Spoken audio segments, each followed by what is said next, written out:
as we draw closer to Election Day, a new study examines how many people of faith plan to cast a ballot, and the findings may just surprise you.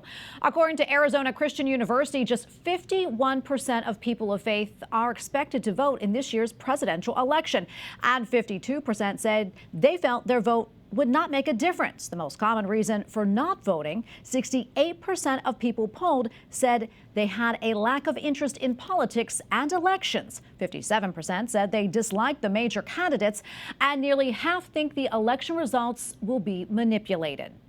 Well, joining us now to talk more about this, he is Dr. Kevin Roberts, president of the Heritage Foundation. Dr. Roberts, great to be with you today. I know you took part in a roundtable discussion that touched on this very study.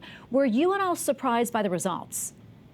No, I'm not surprised by the results, although I will say a year ago I would have been. In other words, one of the things I've learned this year, Tracy, is how few people of faith, even regular churchgoers, vote. And so one of the things we've been trying to do in our enterprise, Heritage Foundation, Heritage Action in particular, is motivate people of faith to get out to the polls and remember they have a moral obligation to do so. Absolutely. And tell us why that is so very important. Well, it's important all the time. One of the reasons that Western civilization, driven by Christianity, as you know, has been so successful in protecting the freedoms of people is because people of faith go out and they lean into institutions, including the institution that is our voting system. It's particularly important this year, too, not to get into partisan politics, which don't interest you or me, but to think about the contrasting philosophies of the major candidates for presidency. However someone votes, their involvement in the voting process means that they're going to be more involved in other institutions in their life. And if they do that, and they're people of faith, then our schools, our churches, our professional associations are a lot more vibrant. Yeah, we also mentioned that a large portion of people polled weren't planning on voting because they said they didn't like either of the two major candidates. Dr. Roberts, what would you say to Catholics and other people of faith who maybe feel this way?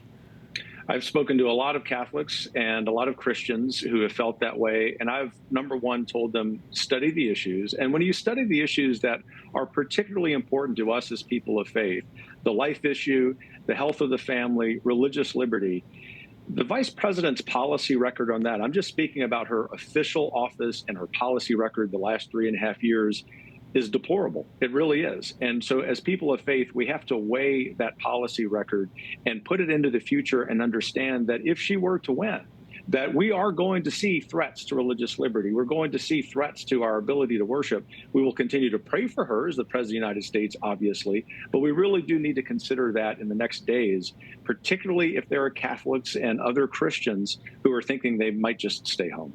Was there anything else from the study that really stood out to you?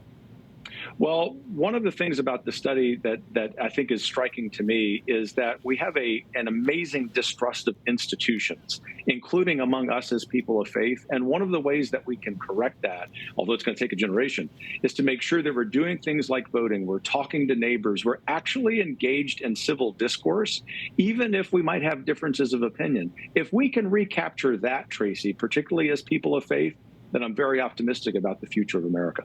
Almost out of time, but I quickly want to talk about Project 2025, which the Harris-Walz ticket and many other Democrats have attributed to former President Trump. In fact, Vice President Harris mentioned it just the other night when she was speaking here in the nation's capital to try and mobilize her base and sway undecided voters. Dr. Roberts, set us straight here about Project 2025 and whose initiative it is and actually what it says and what it doesn't say.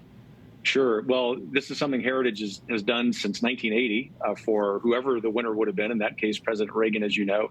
It's policies and personnel that the next president and vice president get to determine if they're going to use. The decision is theirs.